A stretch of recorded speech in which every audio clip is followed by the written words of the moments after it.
Diyos ko namang daan to, Paloma. Napakadulas naman. Madilim at masukal pa. Kung bakit naman kasi dito pa tayo dumaan eh. Sira ka ba? Talagang dito naman tayo dumadaan nung nag-aaral pa tayo sa elementarya. Wala ngang nabago oh. Wala pa rin mga bahay na nakatayo para tirahan ng mga tao. Isa pa, mabuti na rin yung madilim para hindi agad tayo mangitim. Sus, mag-lotion ka, okay na. Saka ano naman kung umitim? Dati naman tayong morena eh. Sino pa bang magtsatsagang tumira sa ganitong lugar? Bukod sa tahimik na, nakakatakot pa. Parang tambayan ng mga aswang. Aswang ka dyan. Halimaw meron dito, lalo na kapag nakakarinig sila ng maingay na babae. Yun ang una nilang nilalapitan. Nanakot ka pa. Nakakainis ka talaga. Wala naman talaga akong balak umuwi eh. Nagkasakit lang ang aking si Danilo. Ikaw lang naman tong nagpumilit sumama para makalibre sa pamasahe. Tapos panay pa ang reklamo. Sus, parang nagbibiro lang eh. Napikon agad. Ano bang sakit ng inaanak ko? Hindi raw inaawatan ng lagnat. Tuwing gabi raw, nagsusuka ng malapot na laway na may kasamang mabahong amoy. Ang sabi ko nga kay tatay, baka may nakain lang na pagkain na hindi kasundo ng tiyan, kaya hindi natunawan. Hindi natunawan? Hindi raw eh. Nag-aalala na nga ako, kaya sabi ko kay tatay, dalhin na niya sa pinakamalapit na ospital. Hihintayin daw ako at hindi raw niya kaya mag-isa. Abay, kailan pa dadalhin? Kapag mahina na ang bata? Panigurado, sa albularyo na naman dadalhin ng matanda ang anak ko at aabante na naman ang kakuriputan nun.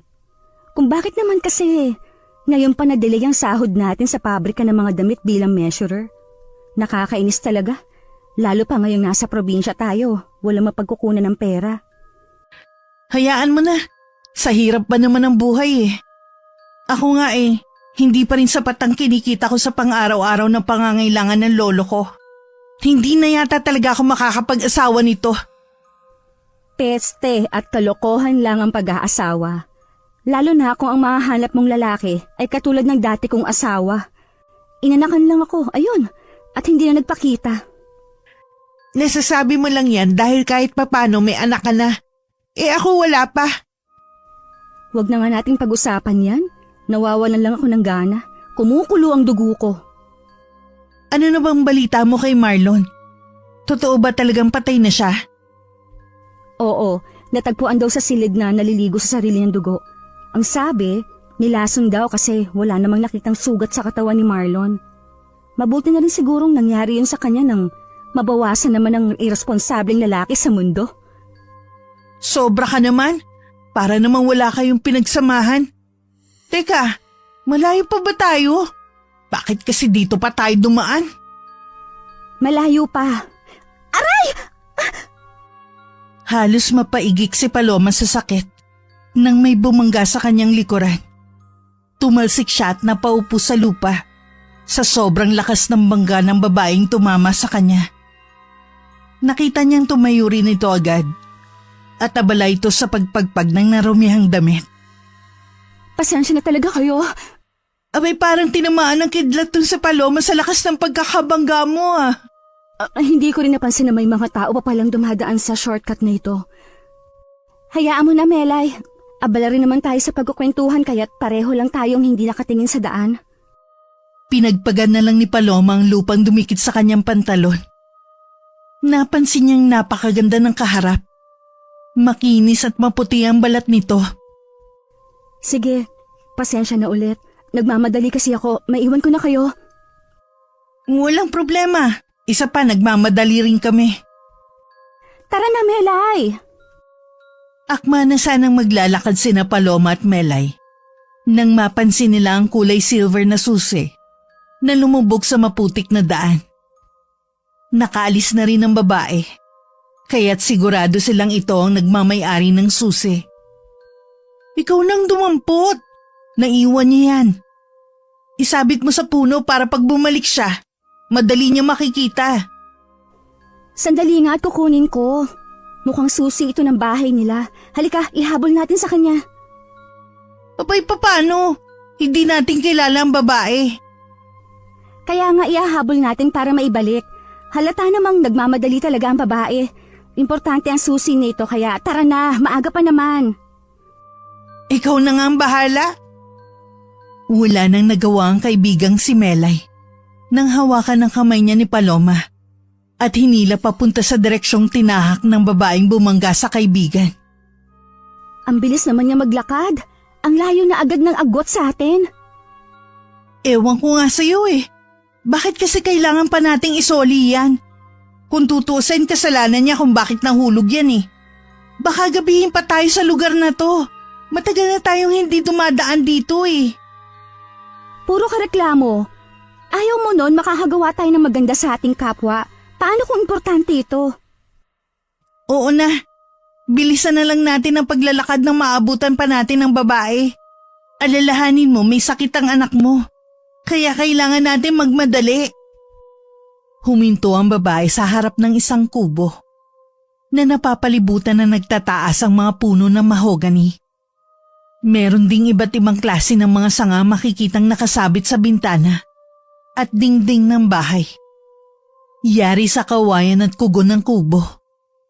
May kalakihan din ito at kapansin-pansin ng mga naglalakihang garapon sa palibot ng pasimano ng balkonahe. Anak ng putya, bahay yata ng albularya na tagpuan natin o bahay ng isang mangkukulam? Talaga bang hindi ka titigil sa pananakot sa akin ha? Mukha nga sementeryo dahil sa sobrang tahimik ng buong paligid. Ano ka ba? May mga tsinelas nga sa hagdan. Nangangahulugang may mga taong kasamang nakatira ang babae. Tara na, lapitan na natin. Mukhang hinahanap na niya ang susi. Ano namang sususian niya?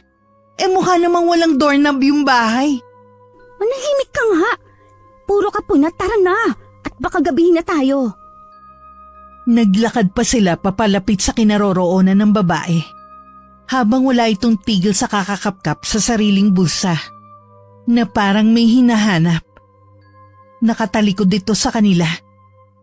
Pero nang maramdaman nito ang presensya nila, napahinto ito sa ginagawa at humarap sa kanila. Pasensya na kung sumunod kami dito. Sa iyo yata tong susi na nahulog sa lupa.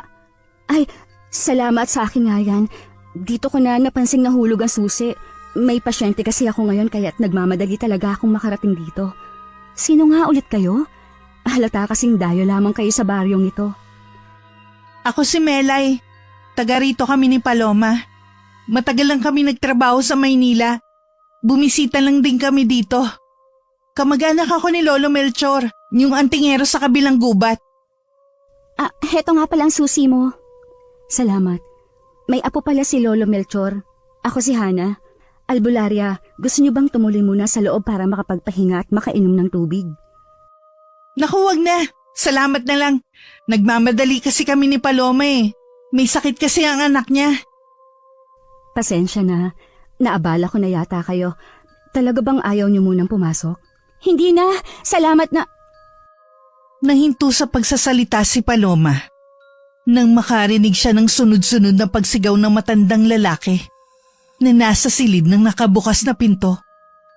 Umiiyak at takot na takot ang nasa loob ng silid. Nagkatinginan sina Melay at Paloma dahil pamilyar sa kanila ang boses ng lalaki.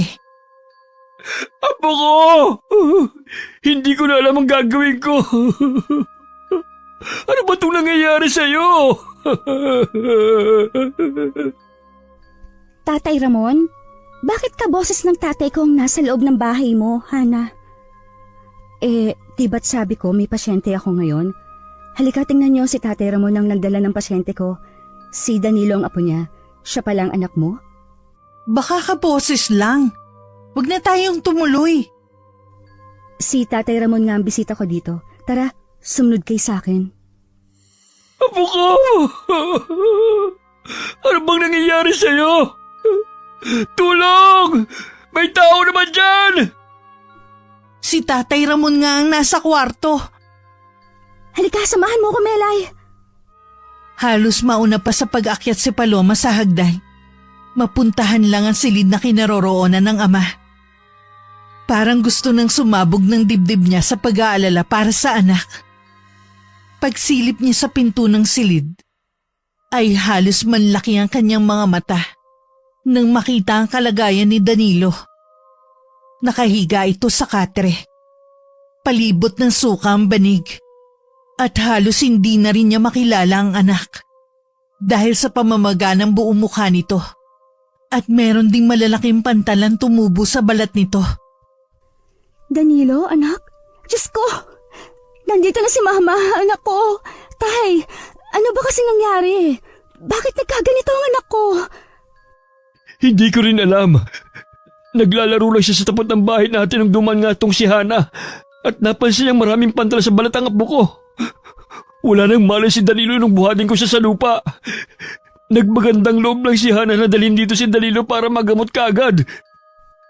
Bakit po dito, Tatay Ramon? Doktor po ang kailangan ni Danilo. Tara na, dalhin po natin sa ospital ang anak ko. Hindi kaya ng ospital ang sakit ng anak mo. Baka sabihin pa ng mga doktor allergy lang ang sakit ni Danilo. Masyado nang malala ang pagkalat ng mga pantal sa katawan ng bata. Kaya kailangang magamot siya kagad. Bumili na ako ng langis sa bayan. Magsasagawa na lang ako ng pausok. Paano mawawala ang mga pantal niya sa katawan? Dinaig pa niya ang nakahawak ng higad. Tamang-tama. Mahaba ang iyong buhok. Kuskusin mo muna ang mga pantal niya sa balat nang mabawasan ang pangangati at pagkalat ng pantal sa kanyang katawan. Dahil kahit ang mga doktor, hindi nila magagamot ang sakit ng bata. Paano hindi magagamot? Mas lalong hindi magagamot ang bata kung mananatili siya rito. 7 taong gulang lang ang bata. Baka magkamali ka mapahamak pa ang inaanak ko. Buhay niya nakasalalay dito. Kaya kailangan maitakbo agad siya sa pinakamalapit na ospital. Ano bang sakit ng anak ko? Binabarang ang anak mo, Paloma. Kung ayaw mong maniwala, kaya kong patunayang pinaglalaroan ng tao ang anak mo. Bakit? Isa lamang siyang bata. Maraming dahilan kung bakit dumaranas ng barang ang isang tao. Wala itong pinipiling edad basta't magustuhan ng mangbabarang o ng taong may lihim na galit sa bata. Pwede rin sa kanyang mga magulang. Unay matinding kasalanan na naghahangad ng kabayaran. Ang pangalawa ay ang paghihiganti sa taong nanakit sa kanya. Paano mo naman nalamang binarang ang inaanak ko? Saglit at ipakikita ko kung bakit ko yun nasabi. Tumalikod si Hana para buksan ang kabilang silid. Saglit lang itong pumasok.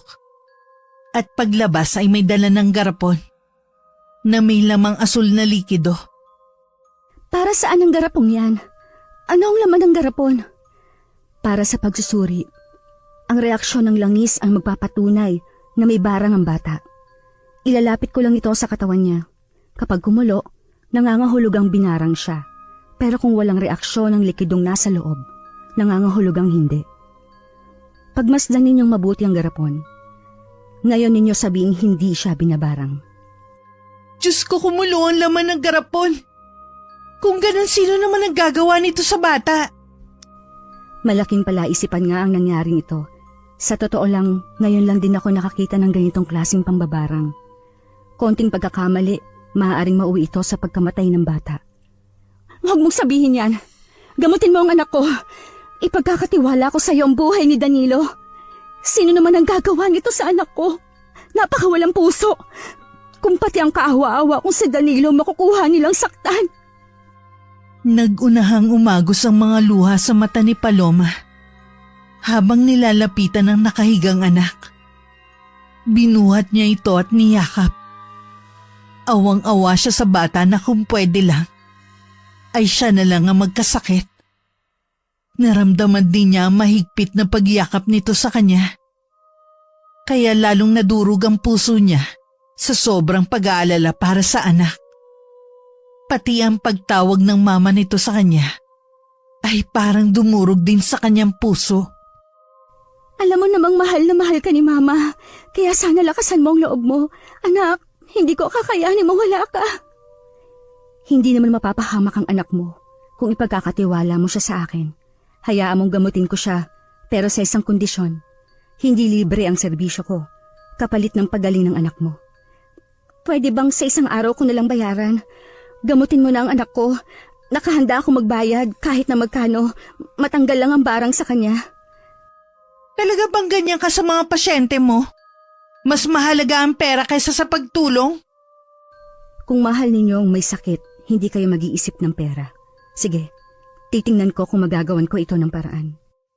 Pero bigla na lang natigilan si na Paloma nang sumuka ng malapot na laway ang kanyang anak. Kasunod ng mga maliliit na higad na kulay itim. Buhay na buhay at mabilis na gumagapang yun sa sahig ng kwarto. Nangyari sa manipis na tabla ng kahoy.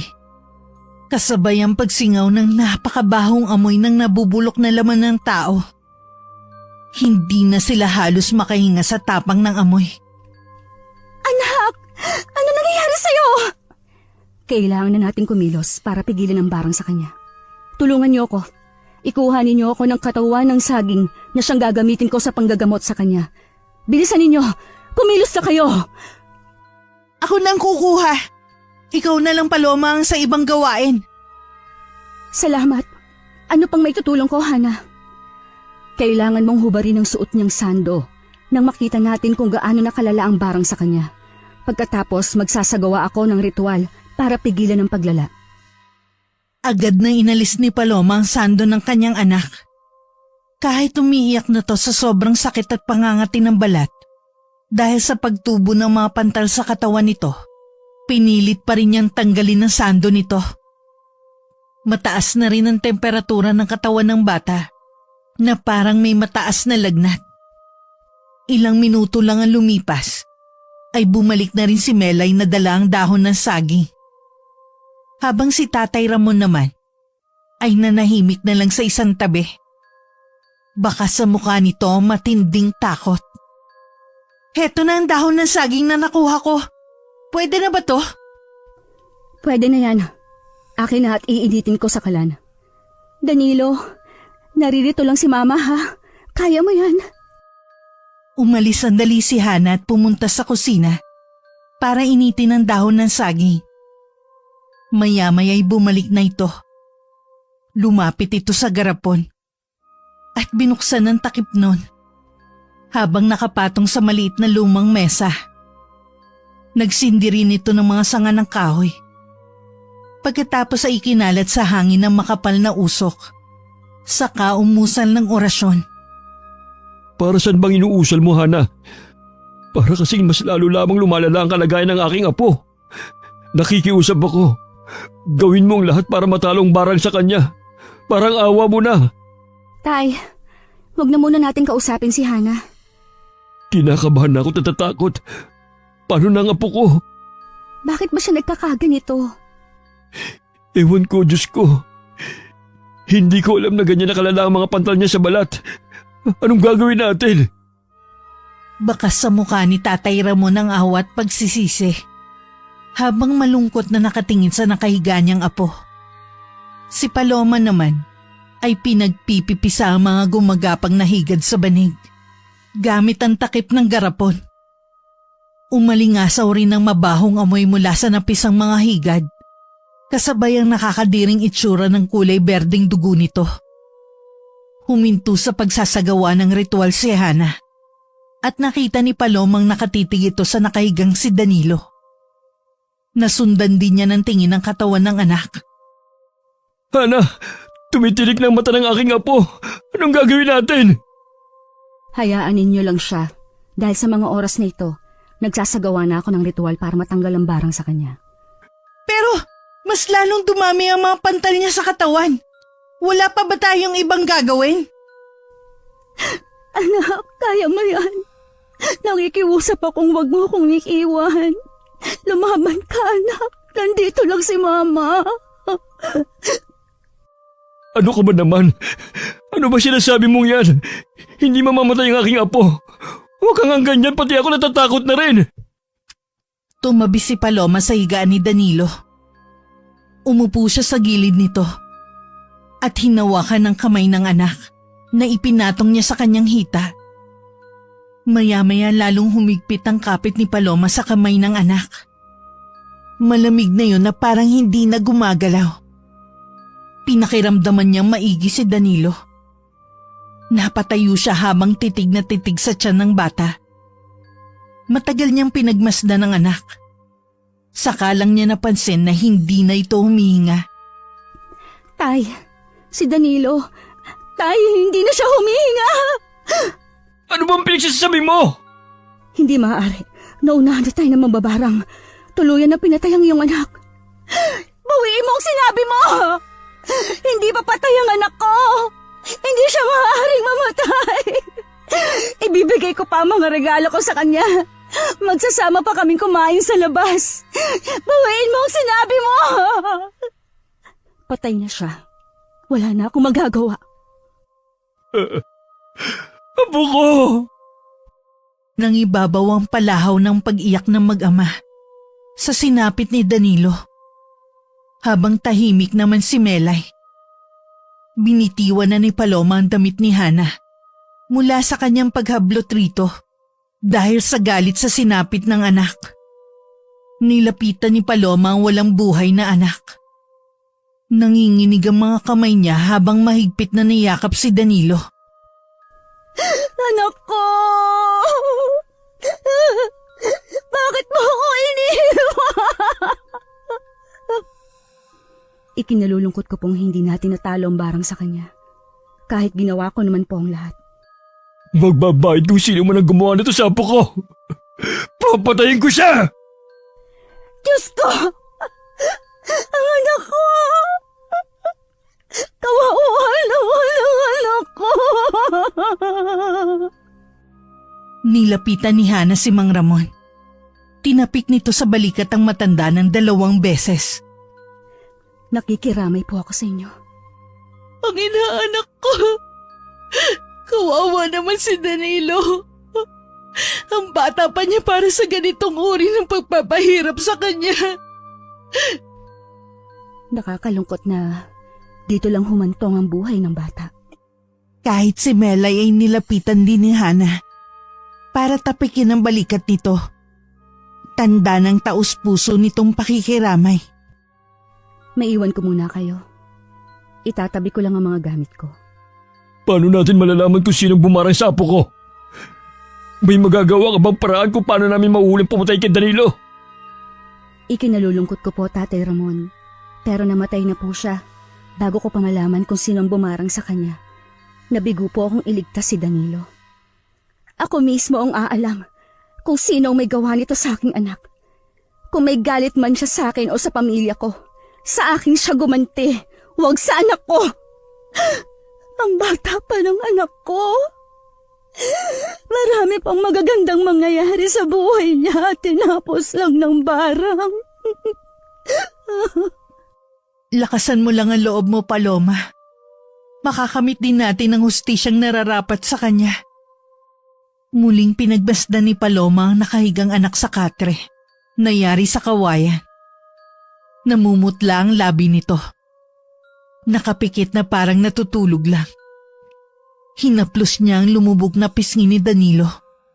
Saka muling sumilip ang luha sa kanyang mga mata. Puno ng pagkasabik sa ilang buwang hindi nakasama ang anak. Binuhat niya ito at mahigpit na niyakap. Pagkatapos ay bumakas sa kanyang mukhang matinding galit para sa taong bumarang sa kanyang nag-iisang anak. Patawarin mo ko, Paloma. Hindi ko akalain mangyayari ito kay Danilo. Siguraduhin lang ng babaeng yan na totoong binarang ang aking anak. Lintik lang ang walang ganti. Isinusumpa kong mararanasan din niya ang ginawa niya sa anak ko. Mali ang gumanti. Hayaan natin ang Diyos ang magparusa sa kanya. Sa akin siya may utang. Buhay ng anak kong kinuha niya. Sa akin siya dapat magbayad. May awa ang Diyos, Paloma. Hindi natin alam ang totoong nangyari. Pero sa palagay ko, matutulungan tayo ng lolo ko. Ang anak ko, Belay. Wala na siya. Si Lolo Melchor, matutulungan niya tayo. Pero ang alam ko matagal nang tumigil si Melchor sa panggagamot. Bilang isang sikat na antingero ng mambabarang, huminto siya dahil masyado nang mahina ang bisa ng kapangyarihan niya. Baka mapahamak lang siya sa gagawin niya. Kapag may namatay na at buhay ng isang bata ang sangkot, alam ko matutulungan niya tayo. Pero mambabarang ang gumawa nito sa aking anak. Baka madamay ang lolo mo sa problema ko. Pamilya na rin kita. Parang kapatid na ang turing ko sa'yo. At anak na rin ang tingin ko kay Danilo. Sigurado ko mabuting mambabarang ang lolo ko. Hindi siya nananakit ng tao kung walang ginagawang kasalanan. Pero marami na siyang pinahirapang masamang mambabarang. Kaya huwag ka mag-alala. Gagawin ko ang lahat para makumbinsi siya. Paano si Hana? Magaling siyang gumamot pero hindi niya kayang pagalingin ang barang. Baka ganun din ang mangyari kay Lolo Melchor. Parang nakukuha ko na ang punto ni Melay. Gusto kong malaman kung sinong bumarang sa anak ko. Albularya lang si Hana. Mas maniniwala ako kung ang lalapitan natin ay isa ring mambabarang. Kung may kakayahan pa rin si Lolo Melchor, kahit papaano, magagawa pa rin niyang lumaban para proteksyonan ang sarili. Mambabarang laban sa mambabarang. Magkukontrahan sila, ganon. Huwag kang mag-alala. Gagawin natin ang lahat para makaganti sa pumatay sa inaanak ko. Natigil lang ang kanilang pag-uusap nang bumalik si Hana. Dala ang isang garapon pa ng langis at iniabot kay Paloma. Dalhin ninyo ang langis na ito. Makakatulong ito para malinisan ang katawan ni Danilo. Madali ring paraan nito para hindi na lumipat ang barang sa pamilya ng namatay. Maraming salamat sa tulong mo, Hana. Aalis na kami. Sige po. Pinandilatan ni Paloma ng mata ang kaibigan nang mapansin niyang magsasalita pa ito tungkol sa kanilang plano. Agad namang nahulaan ni Melay kung anong ibig niyang sabihin. Kaya tumahimik na siya. Halos hindi na natutulog si Paloma sa kababantay sa burol ng kanyang anak. Wala ring tigil ang mga luhang umaagos sa kanyang pisngi. Dala ng kanyang pagsisisi dahil hinayaan niyang lumaki si Danilo na malayo sa puder niya. Nangihinayang siya sa mga oras na nasayang. Pagkatapos ng asawa, ay ang anak naman ang binawi sa kanya. Pagkalipas ng ilang araw, ay nailibing na ang kanyang anak. Nilapitan siya ni Melay sa kanilang balkonahe. Hindi pa rin makapaniwala si Paloma. Hindi pa rin makapaniwala si Paloma na wala na si Danilo. Ang hinubad na damit na lang ng anak ang niyayakap niya. Samahan mo ako kay Lolo Melchor. Gusto ko siya makausap. Sige, ano bang binabalak mo? Pagbabayarin ko ang taong gumawa nito sa anak ko. Hindi ako matatahimik hanggat hindi ko nalalaman kung sinong pumatay kay Danilo. Sigurado ka ba, anak, si gagawin mo? Anak, 3 araw mo na akong hindi kinakausap. Alam kong masama ang loob mo sa mga nangyari. Pero hindi ko rin naman kagustuhang mamatay ang apo ko. Masakit din sa akin ang mga nangyari. Masakit, pero wala kayong nagawa. Hindi ninyo agad sa akin sinabi na malala na palang lagay ng anak ko. Imbis sa ospital, sa pipitsuging albularya nyo dinala si Danilo. Bakit kay Hana? Kita niyo ang nangyari? Namatay siya ng ganun-ganun lang. Subok na si Hana. Marami na ang pinagaling niya, kaya doon ko siya dinala. Kahit hindi ako nakakaintindi ng sintomas ng barang, alam kong may alam siya. Desperado na ako at hindi ko na naisip kung anong panggagawin ko. Kaya sana wag mo namang ibuntun sa akin ang lahat ng sisi, anak. Tama si Tatay Ramon, Paloma. Nakita ko rin naman kung gaano ang mga sakripisyo niya sa anak mo. Kahit mag-away kayo o magsisihan kayong dalawa, hindi na maibabalik ang buhay ni Danilo. Yun na nga'y kinagagalit ko. Lumala ang sakit ng anak ko. Pero wala man lang ako sa tabi niya na mga oras na nahihirapan siya. Masyadong mabilis ang mga pangyayari. Malakas pa ang katawan niya bago kami pumunta sa bahay ni Hana. Payapa siyang natutulog. Nawala lang siya ng malay. Pagkatapos ilang oras lang ang lumipas, bigla na lang siyang namatay. Panay nga ang kwento ng bata na kapag dumating ka raw, magpapabili siya ng laruan sa iyo eh. Kaya kahit ako nabigla talaga sa mga nangyari. Dahil patraidor umatake ang barang. Lahat ay napalingon sa boses ng matandang lalaki. Nakadarating pa lang. Nagulat sila sa biglang pagsulpot ni Lolo Melchor. Hawak ang tungkod na yari sa matigas na kahoy. Suot ito sa leeg ang mahabang kwintas na may palawit na bilog na yari sa metal. Naupo ito sa upuang yari sa kahoy na nasa balkonahe. Saka inilapag sa tabi nito ang mga dalang gamit. Napatingin ito sa hawak na damit ni Paloma.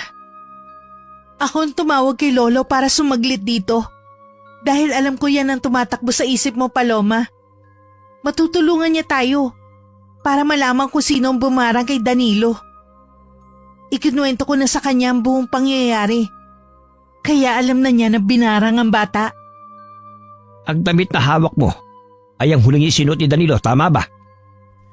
Opo, ito nga po. Kung gano'n, madali nating malalaman kung paano siya binarang. Pero sa ngayon, hindi natin malalaman kung sino ang bumarang sa kanya. Unti-unti nating aalamin kung ano ang mga sintomas at uri ng barang na ginamit sa bata. Parang hindi na makapaghintay si Paloma na malaman kung sino ang sumalbahe sa anak niya. Tumabi siya sa matanda at iniabot ang puting sando ni Danilo na may bahid pa ng natuyong dilaw na likido. Sa paanong paraan ninyo matutulungan ng kaibigan ko, Lolo? Sa ngayon, ay kailangan natin ng iba yung pag-iingat sa bawat galaw natin. Kailangan walang makakaalam na sinusuri natin ang pagkamatay ng iyong anak. Ano bang mga napansin mo, Ramon, sa mga kinilos ng apo mo? Nung umaga, masaya pa siya naglalaro sa harapan ng bahay namin. Dumating si Hana at siya nagsabi sa akin na nawala ng malay ang apo ko. Nagsusuka na siya ng malapot na kulay puting laway. Tapos, habang nasa tahanan kami ni Hana, sumuka na naman siya ng maraming higad. Dahilan para mamaga ang buo niyang mukha. Tumirik ang mga mata niya dahil sa pagtaas ng kanyang lagnat. Anong itsura ng mga higad na lumabas sa bibig niya? Maliliit yun na may balahibo sa katawan. Kulay itim at meron ding brown. Bukod pa ron, may mabaho din yung amoy na parang nabubulok na karne.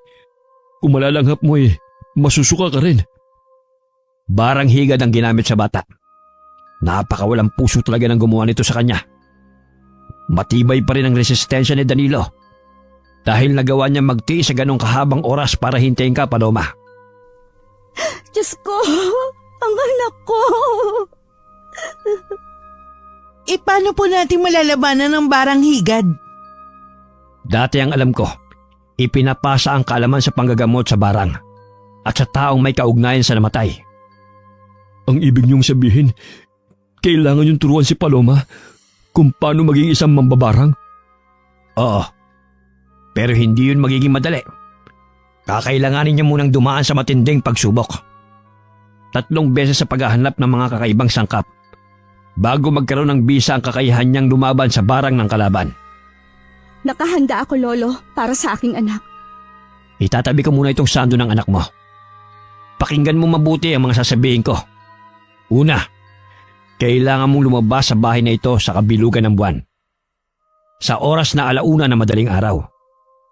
Pangalawa, maglalakad ka sa kakahuyan para maghanap ng mga natuyong sanga ng balite. Pero kailangan hugis letrang T. Parang sumisimbolo sa krus? Letrang T ang mabisang pangontra sa mga taong nag-aalay ng kaluluwa sa kadiliman. Wala siyang kaugnayan sa krus. Pero may paniniwala, maaari silang matalo sa pamamagitan ng sangang yon. Ano naman po ang pinakahuling sangkap? Ang panghuling sangkap, maghanap ka ng bahay ng bubuyog na siya namang gagamitin sa langis, kung saan ibababad ang sando ng iyong anak. Ihahaplos mo yon sa katawan ng may barang higad o di kay sa katawan mo kung sakaling pati ikaw ay atakihin ito. Pero patay na po ang anak ko. Hindi na siya mabubuhay kung gagawin ko ang mga sinabi ninyo. Pero mabibigyan mo ng hustisya pagkamatay niya. Akala ko ba gusto mong gumante? Bakit parang nagdadalawang isip ka? Paano po kung mabigulang ako? Anong mangyayari sa mambabarang na pumatay sa anak ko? Mangyayari sa kanya ang hirap na dinanas ng bata. Doble ang sakit sa mga nagawa niya sa iba. Tutulungan kita, Paloma. Sasamahan kita para malutas ang problemang to. Mamayang gabi ang kabilugan ng buwan. Pero anong panganib ang kakaharapin ng anak ko? Wala na akong pakialam sa panganib. Ang gusto ko, patayin ang pumatay sa anak ko. Sigurado na ako at hindi na ako magdadalawang isip.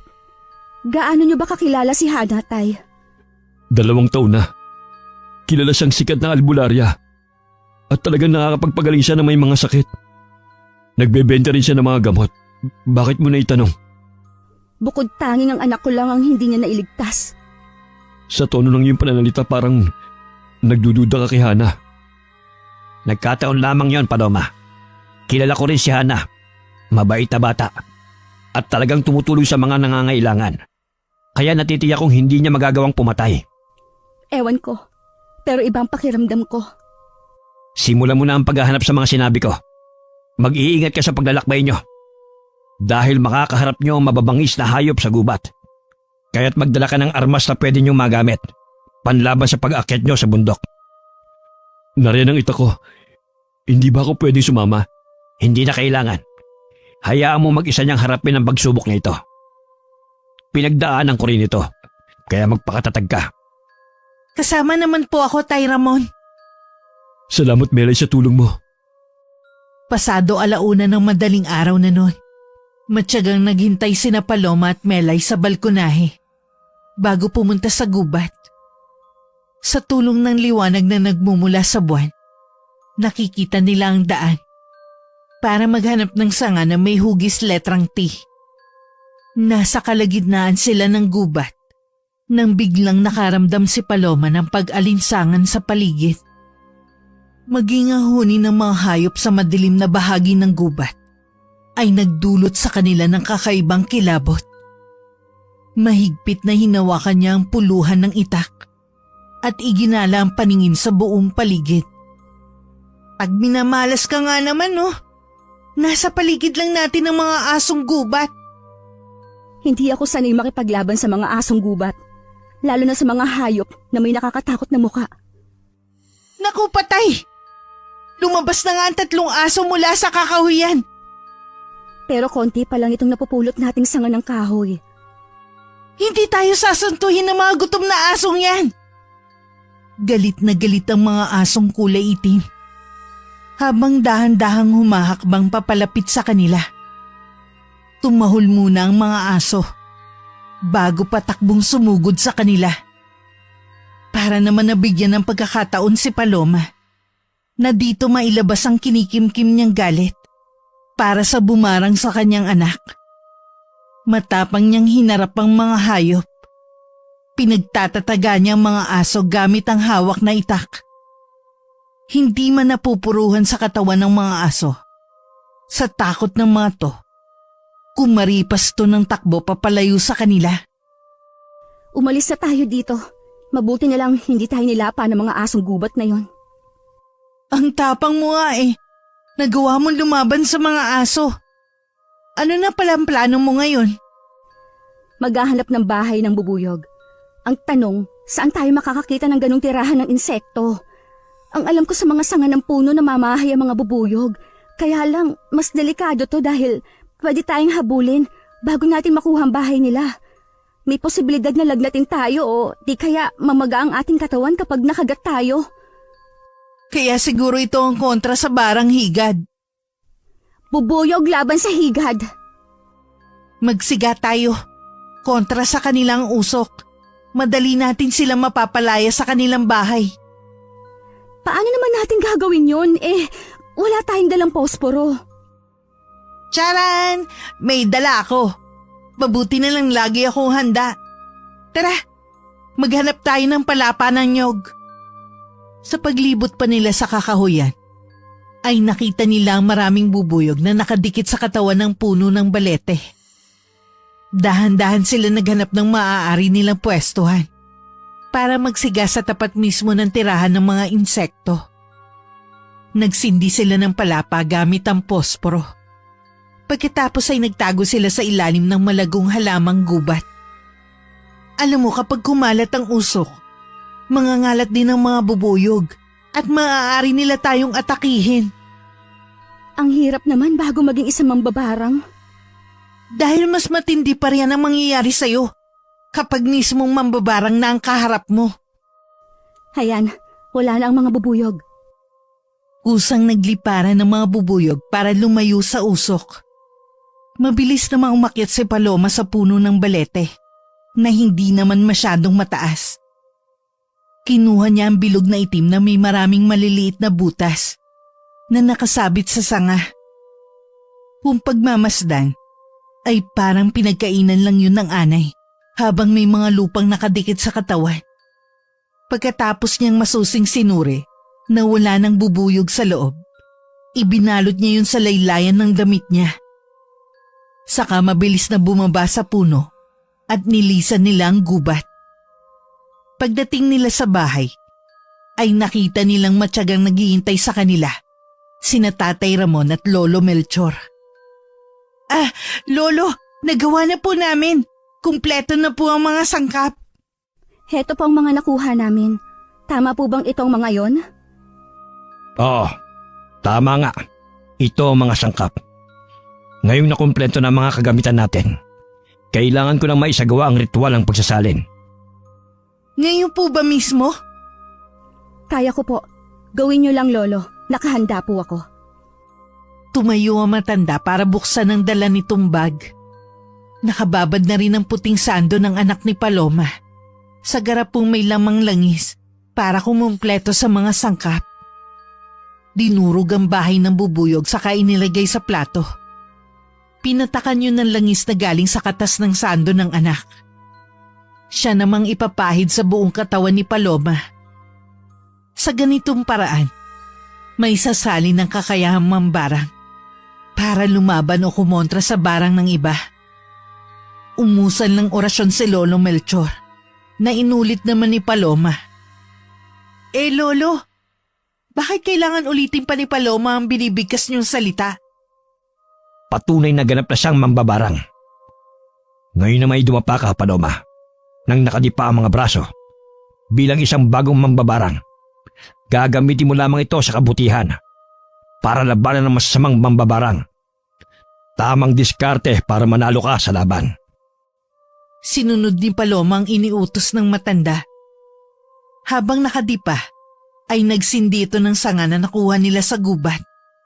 Bago ikinalat ang usok sa paligid ng buo niyang katawan. Nakapikit si Lolo Melchor habang walang tigil sa paggalaw ang mga labi. Dahil sa pabulong na pag-usal nito ng mga lengguaheng, siya lang ang nakakaintindi. Ngayong tapos na ang ritual, magsagawa ka na ng pagsusuri sa damit ng iyong anak. At gawin mo ang lahat para hindi ka matalo ng kalaban mo. Ano po ang una kong gagawin? Itong mga natirang sanga ng puno at ang pinagdurugan ng bahay ng bubuyog, pagsamahin mo sa plato. Lagyan mo ng isang baga na may usok. Usalin mo ang orasyong ibubulong ko sa iyo. Hindi pa man nakakapagsimula si Paloma, ay sabay na tumumba sa kinatatayuan nila. Sina Melay at Tatay Ramon, habang nakatirik ang mga mata. Tay, Diyos ko, Lolo Melchor. Ano pong nangyayari sa kanila? Mukhang sila ang una natin magiging pasyente. Lumipat sa kanilang barang. Kumuha ka ng bawat lagyan mo ng baga. Pagkatapos sindihan mo gamit ang mga sanga ng kahoy at haluan mo ng kaunting dinurog na bahay ng bubuyog. Sige po, Lolo. Ikaw na pong bahala kay Melay. Bilisan mo, Paloma. Kailangan hindi sila magsuka ng mga higad para hindi na mas lumala pa ang kapit ng barang sa kanila. Nariyan na po. Kumukuha lang ako ng baga sa kalan. Pagkatapos makumpleto ang mga gagamiting sangkap, ay mabilis na lumabas sa kusina si Paloma. Dala na niya ang mga kakailanganin nila ni Lolo Melchor. Habang ang matanda naman, ay nakaluhod sa tabi ng dalawang nakahandusay sa sahig. Habang walang tigil sa kakakisay ng katawan. Baka sa mukha ng matanda ang takot at ganun din ang pag-aalala ni Paloma para sa ama. Nang mailapag na niya ang mga gagamitin, ay nagsimula na siyang magsindi ng sanga ng kahoy. Gamit ang posporo, ay inilagay niya yun sa bao. Kasunod ang bahay ng bubuyog. Patakan mo ng kaunting langis na may katas ang damit ni Danilo sa mismong baga. At pagkatapos gawin mo na ang orasyong sinabi ko sa iyo. Opo, pero tinutubuan na po sila ng pantal sa katawan. Huwag mong intindihin ang mga nakikita mo. Isa yan sa mga kakayahan ng mambabarang. Ang takutin ng manggagamot na titingin sa kanilang mga binibiktima Pero iba ang gagawin mo. Kukontrahin mo ang barang ng taong nananakit sa buong pamilya mo. Sige na, simulan mo na. Saglit na pumikit si Paloma at naramdaman niya ang paghawak ng matanda sa kamay niya para idampi sa tiyan ng kanyang ama. Mainit na rin ang buong katawan nito. Narinig din niya ang pagbubula ng bibig ng ama dahil sa malapot na likidong lumalabas sa bibig nito. Pinisil ng matanda ang kamay niya bilang hudyat na huwag niyang iintindihin ng mga naririnig. Nagsimula ng umusal ng orasyon si Paloma. Ihilamos mo ang hangin may dalang usok sa iyong mukha at buong katawan nang hindi ka kapitan ng masamang elementong sasapi sa iyong isipan para sirain ang iyong konsentrasyon. Pagkatapos magmulat ka ng iyong mga mata at idiretso mo ang iyong paningin sa mukha ng iyong ama. Makikita mo sa kanyang itsura ang tunay na anyo ng taong bumarang sa kanya. Kapag nangyari yon, ang pangalang unang pumasok sa iyong isip ay ang pangalan mismo ng taong may galit sa iyo. Kasabay ng pagbigkas mo ng kanyang pangalan, babalik sa taong yun ang mga pantal. Madali na nating malalaman kung siya talaga ang tinutukoy ng iyong barang.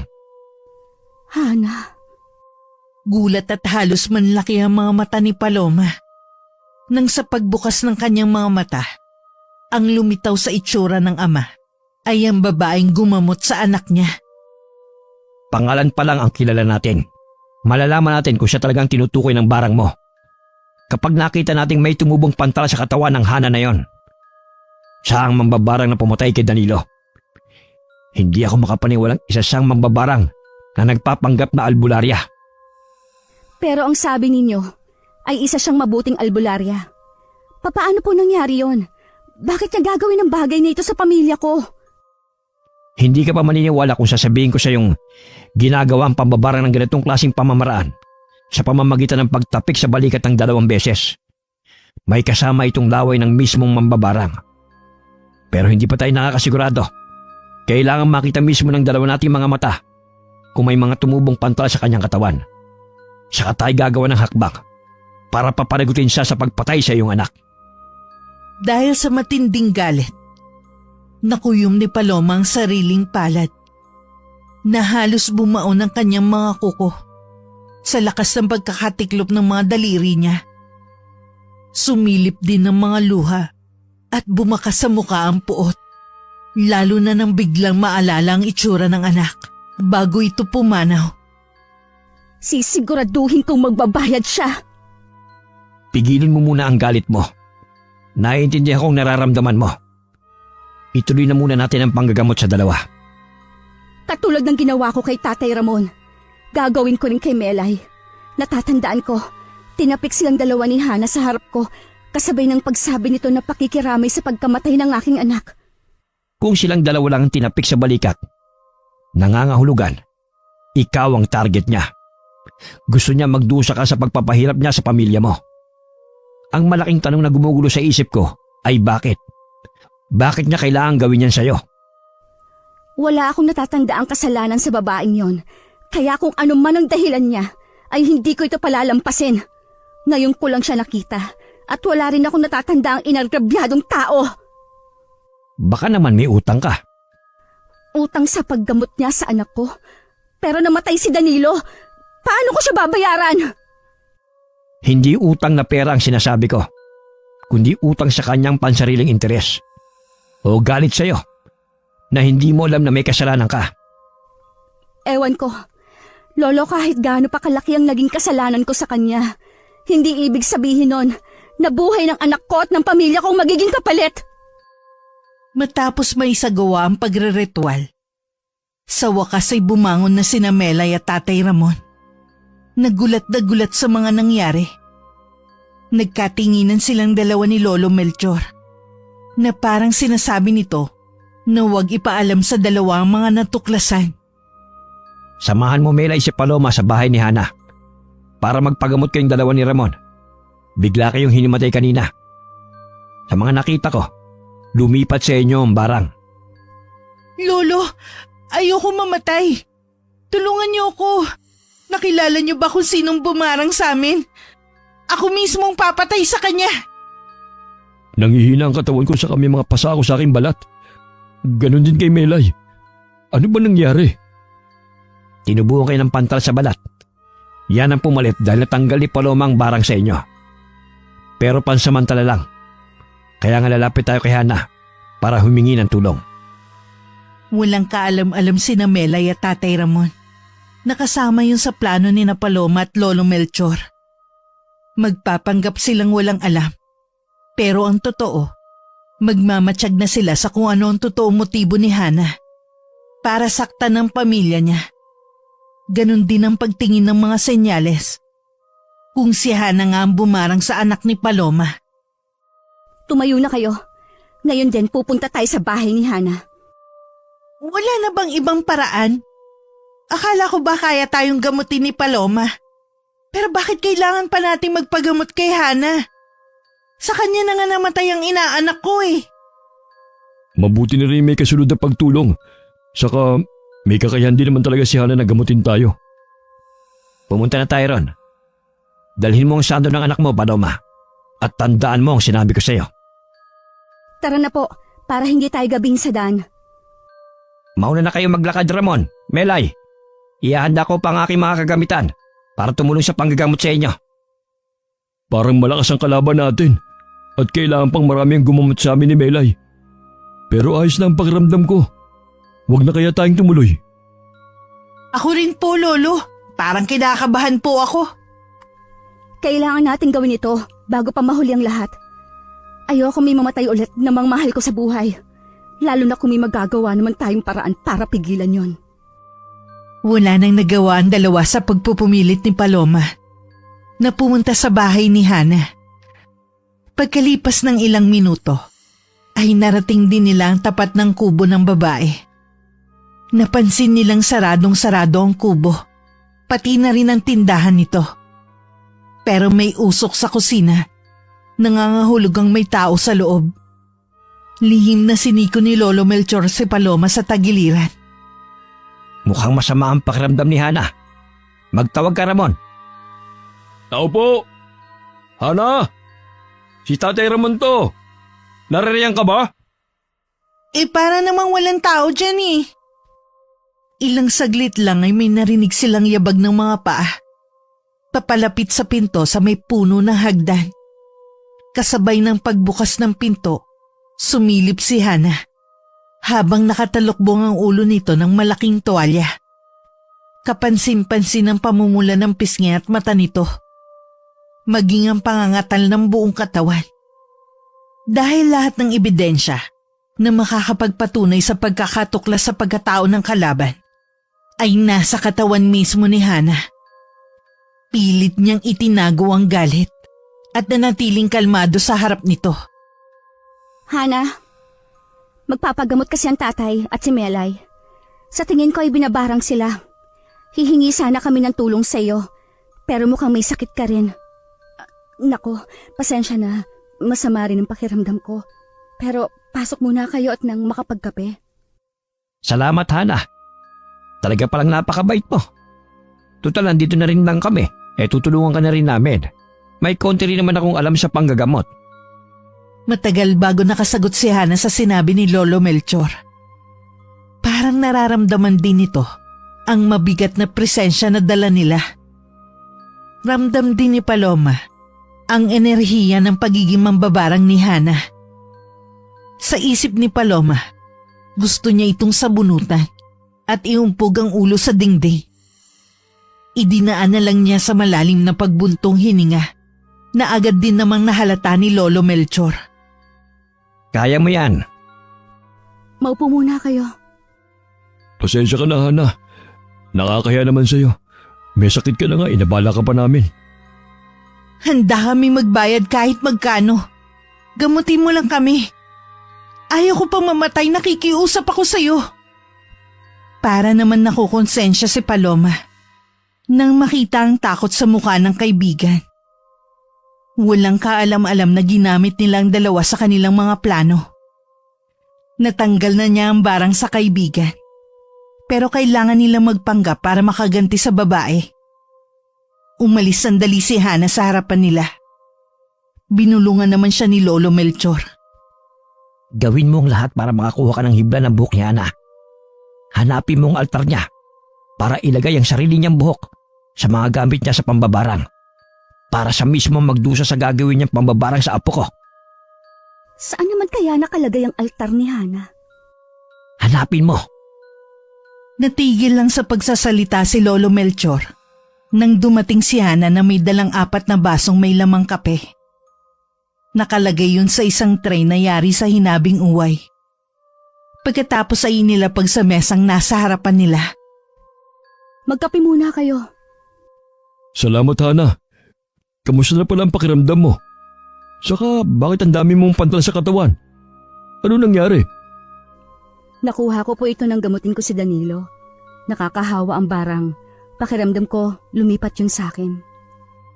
Pareho pala tayong dumanas ng sakit na katulad sa inaanak ko. Ang mabuti pa, malilibot muna ako sa bahay mo, Hana. Maghahanap ako ng mga gamot na pwedeng mapainom sa'yo. Natatakot kasi ako sa kalagayan ng tatay ko. Aray! Aray ko na! Nawalan ako ng balanse. Pasensya na at nahila ko pa ang buhok mo. Pakunwaring napasubsob si Paloma sa nakatayong si Hana. Naging maagap ang pagtago ni Paloma sa buhok na nakuha niya sa ulo nito. Habang pakunwari siyang nahihilo at pasuray-suray na naglakad palabas ng pinto hanggang makababa ng hagdan. Matagal na nakatitig si Hana kay Paloma na para bang nahahalata nito ang mga kinikilos niya. Pero sa huli, hinayaan na rin ito si Paloma. Naagaw naman ang atensyon ng babae dahil sa pagtatanong naman ni Lolo Melchor. Nasa na ba ang mga magulang mo? Matagal na pong ulila ako sa mga magulang ko. Meron akong naging asawa pero iniwan niya ako at sumama sa ibang babae. Nagkaanak siya sa kabit niya. Mabuti na lang at patay na siya. Hindi na ako masasaktan. Matindi ang galit mo sa asawa mo. Opo. Sana nga ay namatay rin pati ang kabit niya nang mabawasan ang mga higad sa mundo. Napahinto sa paghakbang si Paloma nang marinig ang huling sinabi ni Hana. Pero itinuloy niya ang paglalakad sa palibot ng bahay hanggang sa makita niya ang isang maliit na silid sa silong ng kubo. Halatang nakabukas yun at nakalimutang isara. Mabilis niyang pinasok ang silid. Tama si Lolo Melchor. Naroon ang altar na may nakapatong na bahay ng higad. May mga sapot pa yun ng gagamba at may nakatusok na mga karayom. Ganon din ang itim na libro na nakasandal sa rebultong may itsurang kahawig ng hari ng impyerno. Nagsitayuan ang mga balahibo niya sa katawan at mabilis na isiningit ang nakuhang buhok ni Hana sa bahay ng higad at mabilis na lumabas ng kwarto. Saan ka galing? Hana, sa likod. Wala kasi akong mahanap na dahon ng mga halamang gamot. Wala naman dyan sa likod ang mga gamot ko. Ayun nasa harapan lang ng bahay ko. Nagulat si Paloma sa biglaang pagsulpot ni Hana sa likod niya. Mabuti na lang hindi siya nakitang lumabas sa silid ritualan nito. Nilampasan niya ito, pero naramdaman niyang nakahabol ito ng tingin sa kanya. Malalaki ang mga hakbang na umakyat siya sa balkonahin ng bahay ni Hana, kung saan ay nakaupo pa rin sina Melay, Tatay Ramon at Lolo Melchor. Saan ka ba nanggaling? Huwag na po kayo mag-alala.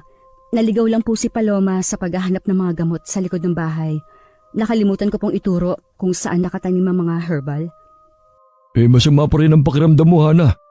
Salamat sa kape. Magpapaalam na rin kami para umuwi. Sa ibang araw na lang kami babalik kapag magaling ka na. Pasensya ka na sa abala. Tumangulang si Hana bilang pagsang-ayon sa kanila.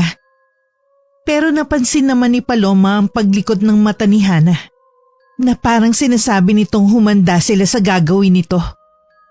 Tinitigan siya ni Lolo Melchor habang nakatingin sa basong hindi niya nainom na kape. Pero hindi niya yung pinansin. Sa halip nagpatiuna pa siya sa paglalakad para makalayo sa lugar na yun. Habang naglalakad ay biglang nagbukas ng usapan si Lolo Melchor. Kumusta ang paghahanap mo? Nagawa ko na, Lolo, at tamang hinala natin. Siya talaga. Ano bang pinag-uusapan nyo? Kanino ko pa napapansin ng mga ikinikilos yung dalawa? Ako nga rin nahalatang may dahilan kung bakit tayo pumunta rito. Malakas ang kutob ko, may plano kayo. Ang totoo, wala nang barang sa katawan ninyo. Pagpapanggap lang namin ang lahat para hulihin ang mambabarang. Kumpirmado, si Hana ang pumatay sa anak ko at siya rin ang bumarang sa inyong dalawa ni tatay. Ano? Bilisan nyo. Kailangan makainom kayo ng dinikdik na katas ng sambong. Panglinis sa kapeng ininom natin kanina. Malakas ang kutob kong may inilagay siya sa mga kape natin. Malalaki ang mga hakbang na naglakad sila. Marating lang agad ang bahay nila Paloma.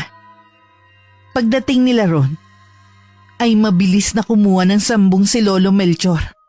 Dinikdik niya yon at ipinainom din kay Melay at Tatay Ramon. Maya-maya pa, ay sumuka ang tatlo ng kulay berdeng likido. Ang pait. Paano nagawa to ni Hana sa amin? Wala kaming kasalanan. Kailan niyo pa nalamang si Hana ang mambabarang? Nang ginamot ko kayo, nakita ko sa mga itsura ninyo ang mambabarang at para makasiguro sa aming natuklasan, tiningnan namin ni Lolo kung may mga pantal sa katawan si Hana. Hindi nga kami nagkamali. Nakumpirma ko rin ang kanyang silid-ritualan kung saan nagsasagawa ng pambabarang ang babaeng yon. Ang nakapagtataka, bakit higad ang naisip niyang gamitin para barangin kayo pati ang anak ko? Refleksyon at kahulugan ng higad sa panahon ngayon. Ano pong ibig ninyong sabihin, Lolo? Higad. Para sa mga kabit na makakate. Paloma, wala ka ba natatanda ang taong may galit sa'yo para saktan ng pamilya mo? Wala! Imposible! Dapat ako magalit dahil ako ang iniwan, saka wala akong sinasaktang babae. Parang unti-unti na nagkakalinaw sa akin ang lahat. Pati ang mga kwento ni Hana tungkol sa asawa nitong namatay. Hindi kaya si Marlon at ang asawa ni Hana iisa? Imposible! Ako lang ang babae ni Marlon. Iniwan niya ako pero hindi siya nagkaroon ng babae. Dahil pagkatapos ng araw na yon, namatay ang asawa ko. Laging ikinukumpara ang higad sa mga kabet. Ibig sabihin malalanding babae na mahilig mangagaw ng asawa. Malinaw na si Hana ang babaeng iniwan ni Marlon para sumama sa'yo. Ang masaklap pa nito, may posibilidad din na siya ang pumatay kay Marlon. Bumundol ang kaba sa dibdib ni Paloma at naluluhang napatingin kay Lolo Melchor. Bago ang lahat, naikwento ni Hana na nagkaasawa siya at sumama sa ibang babae. Nagkaroon ng anak. Tumutugma yon sa iyo, Paloma, at ang gusto niya ring mangyari, mamatay ang kabit ng asawa niya. Niloko siya ni Marlon at ngayon patay na siya. Ikaw at ang iyong anak ang nagbayad sa kasalanan ng hindi mo alam. Diyos ko, nagsitayuan ang mga balahibo ko matapos ko marinig ang tungkol dyan. Pati kayo dinamay niya. Puwisit siya. Hindi ko alam na may asawa si Marlon. Sana kinausap niya ako. Hindi na niya dinamay ang anak kong walang kasalanan sa kanya. Gusto niyang balikan si Hana at saktan para malaman nito na nakahanda siyang lumaban. Pero nang maisip niyang nagawa yun ni Hana dahil sa panluloko na ginawa ni Marlon dito. Kapag ang tao ay nakapangako na sa kampo ng kadiliman, hindi na siya magiging mabuting tao. Yayakapin niya na ang pagiging masama. Kaya kailangan mas lakasan pa natin ang mga loob natin para labanan ang kanyang barang. Nang gabing yun, ay hindi dinalaw ng antok si Paloma. Hindi mawala sa isip niya ang nalalapit na paghaharap nila ni Hana gamit ang mga kakayahan sa barang. Bakit hindi ka makatulog? Pakiramdam ko, Tay, kapag natulog ako, may posibilidad na saktan ka ng babaeng yon. Tay, patawarin po ninyo ako. Wala talaga akong alam na may asawa si Marlon. Alam ko, pinalaki kitang may mabuting puso. Kaya alam kong hindi mo magagawang manakit ang ibang tao. Pero iba ang sitwasyon mo. Bigyan mo ng hustisya ang pagamatay ng apo ko. Kung ako lang masusunod, baka napatay ko na talagang babaeng yon. Ibibigay at ibabalik ko sa kanya ang barang na ginawa niya sa anak ko at kay Marlon. Naramdaman ni Paloma ang pagtapik sa balikat niya ng kanyang ama. Indikasyon ng pagsang-ayon sa labang kakaharapin niya. Kinabukasan, maagang inihanda ni Paloma ang mga gagamitin para sa pagsasagawa ng barang kontra kay Hana. Pero bigla itong sumulpot sa harap ng bahay nila. May dala itong bahay ng higad. Galit na galit itong nagsaboy ng langis na nasa garapon. Dahil sa lakas ng boses nito, ay napalabas rin sina Tatay Ramon at Lolo Melchor sa silid nito. Nagulat ang mga to nang makita ang itsura ni Hana. Kumusta ka na? Mukhang nagsagawa ka ng ritual kagabi para barangin ang tatay at kaibigan ko. Hindi ka pa nakontento sa pagpatay sa anak ko. Ngayon naman, pati ang aking ama. Nararapat lang yan para sa mga agaw ng asawa. Nagkakamali ka. Wala akong inaagaw sa'yo. Wala akong alam na asawa mo si Marlon. Kagabi ko lang nalaman na ikaw ang asawa niya.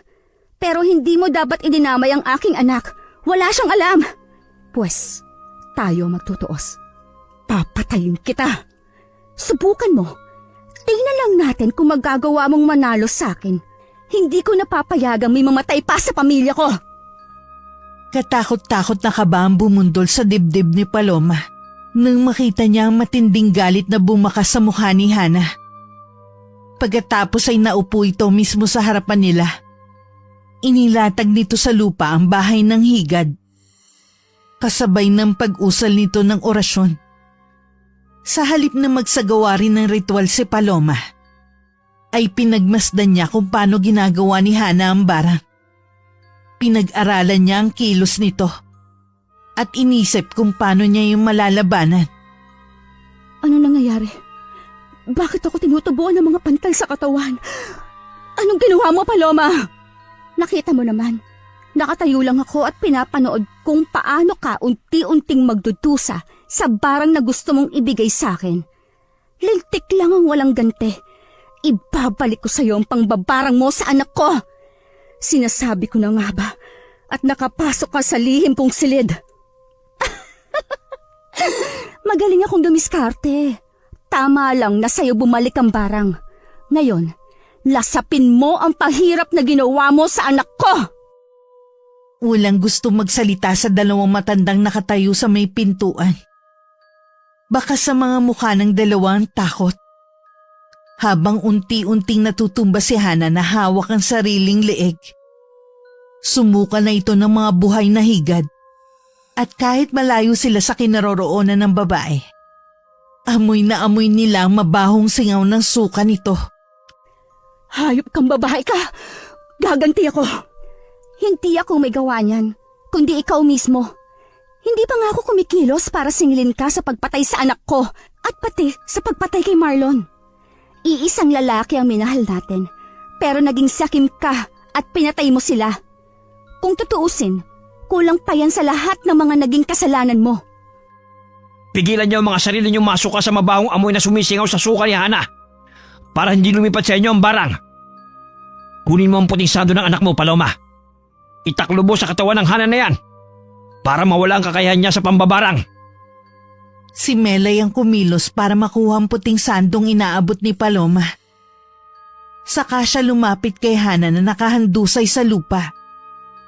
Tinaklob yun sa mukha nito. Pero nahawakan siya sa binti at marahas na hinila. Kaya nawalan ng balanse si Paloma. Dahilan para matumbay ito sa lupa. Hindi pwedeng ako lang ang maghirap. Umalis ka sa ibabaw ng katawan ko. Alisin mo rin ang kamay mo sa mga braso ko. Itulak mo siya, Paloma! Bilisan mo! Habang nakadagan ang katawan ni Hana sa ibabaw ni Paloma, ay sumuka ito ng pagkarami-raming mga higad na muntik pang pumasok sa bibig ni Paloma. Tumusok ang mga balahibo ng higad sa mukha ni Paloma at saka sa bibig. Nagsimulang uminit ang mukha niya. Umusbong ang balat sa dami ng pantal. Hindi siya makaalis sa pagkakadagan sa kanya ni Hana. Mag-iingat ka, Paloma! Tutulungan kita na makaalis sa kanya. Huli na, kasama ko siya maghihirap sa barang na ginawa ko. Huwag kang lalapit, Melay. Kundi ay maahawa ka. Hinablot ni Paloma ang buhok ni Hana. Kaya't siya naman ang umibabaw sa katawan nito. Magkakasunod na sampal ang ibinigay niya sa mukha nito, na may kasamang galit at gigil. Sa lakas ng sampal niya, ay halos dumugo ang labi nito. Pero malakas si Hana, dahil sa enerhiyang nagmumula sa kasamaan. Sinipa ni Hana si Paloma, kaya napahiga ito sa lupa. Tumayo si Hana sa paanan niya, na kahit sarado na ang mga mata sa kasingkitan gawa ng higad, nagawa pa rin itong lumaban. Pinagsisipa siya sa may sikmura. Hindi na nakatiis si Melay. Dumampot ito ng kahoy at pinaghahampas ang likod ni Hana. Dahilan para malugmok ito sa lupa habang namimilipit sa sakit. Tumayo ka, Paloma! Halika! Umakyat tayo sa bahay, gamutin mo ang barang. Kontrahin mo ang kakayahan niya. Hindi ninyo ako matatalo. Walang laban ng kakayahan ni Paloma sa kakayahan ko. May lagnat na siya ngayon. At kapag sumuka na siya ng mga higad, mamamatay na rin siya, kagaya ng anak niya.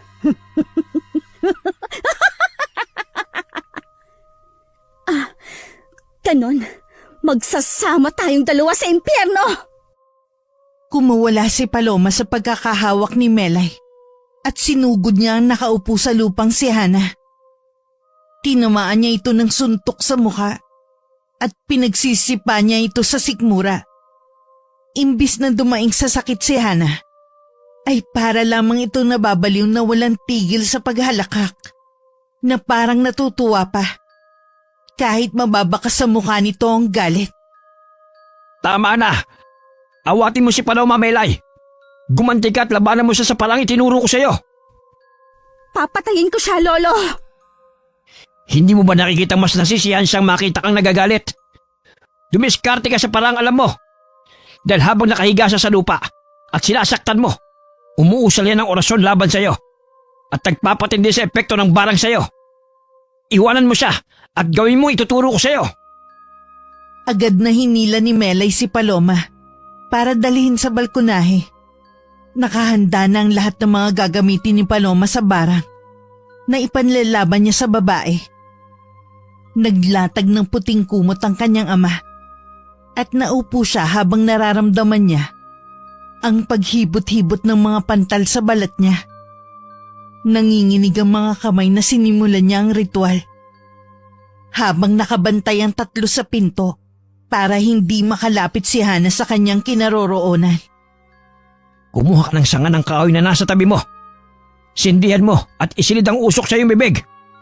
Dahil sa pagkakataong ito, ang iyong sarilang gagamutin mo. Ang kapal mo! Ikaw na itong may kasalanan. Ikaw pa itong gagante. Katangahan! Wala na kayong magagawa! Hindi pinansin ni Paloma ang pag-iingay ni Hana sa tapat ng kanilang bahay. Sa halip ay mas tinoon pa niya ang atensyon sa kanyang ginagawa. Katulad ng bilin sa kanya ng matanda. Muli siyang umusal ng orasyon.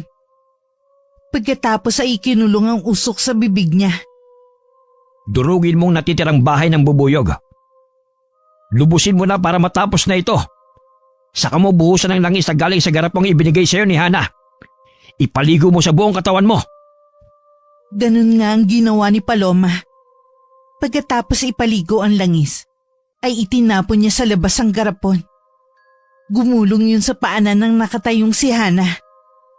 Nanlaki ang mga mata nito at napahawak sa sariling dibdib na parang nahihirapan itong huminga.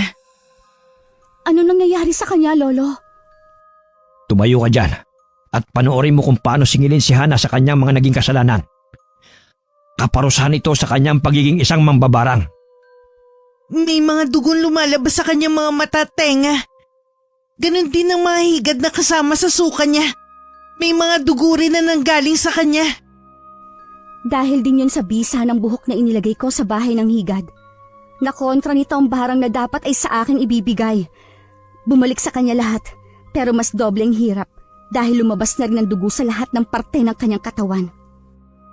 Hindi ba ganyan din ang ikinamatay ni Marlon? Nangyayari sa kanya ngayon. Kung anong ginawa niya kay Marlon, ganun din sa nangyari sa anak mo. Ipinikit ni Paloma ang kanyang mga mata dahil ayaw niya makita ang brutal na itsura ni Hana habang kumakapit dito ang barang na ginawa niya. Naglaho na rin ang pamamantal ng kanyang balat. Para tuluyang mawala ang bakas ng higad sa katawan niya, hinawakan niya ang sarili niyang buhok at ikinuskus yun sa bahagi ng kanyang balat na may mga natitirang bakas. Bumagsak na sa lupang walang buhay na katawan ni Hana. Halika, lapitan natin. Hindi na po kailangan. Paano natin maipapaliwanag sa punong barangay ang mga nangyaring ito kay Hana? Ipapaalam natin ang totoong nangyari tungkol sa tunay na pagkatao ni Hana. Isa siyang masamang mambabarang at nagpapanggap na albularya. Sa palagay po ninyo, maniniwala sila? Oo. Dahil walang anumang bakas ng pananakit o sugat sa katawan ni Hana, iisipin nilang tinalo ito ng albularyong gumamot sa biktima nito. Pero nasa harapan siya ng bahay namin. Si Lolo. Siya ang magsasabing hindi niya alam na si Hana pala ang bumarang sa'yo. Ibinalik lang niya ang barang at wala tayong naging kasalanan. Nagkasundo ang apat. Ganun nga ang sinabi nila nang dumating ang kapitan ng baryo. Kasama ang mga tanod at mga taong naninirahan sa labas ng gubat. Halos nakadilat pa ang dugo ang mga mata ni Hana nang dumating si kapitan. Matapos maipaliwanag ang mga nangyari, ay nagalit pa ang mga tao kay Hana. Lalo na ang mga pamilya na naging biktima ng mambabarang.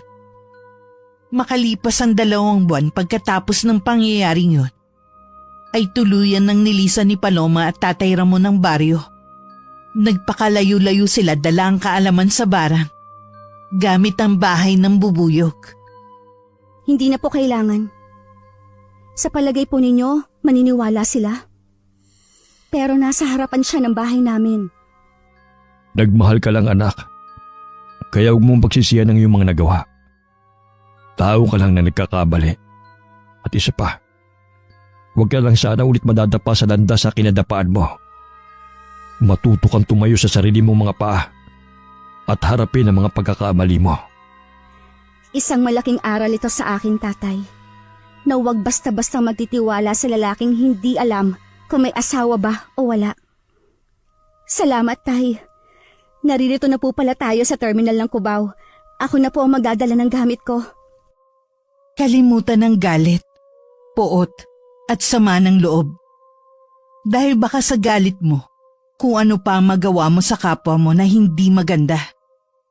At hindi mo na kayang bawiin. Huwag mong gagawin sa iba ang ayaw mong gawin sa'yo. Matuto tayong magpatawad at lagi tayong humingi ng gabay sa may kapal. Wakas. Diyos ko namang daan to.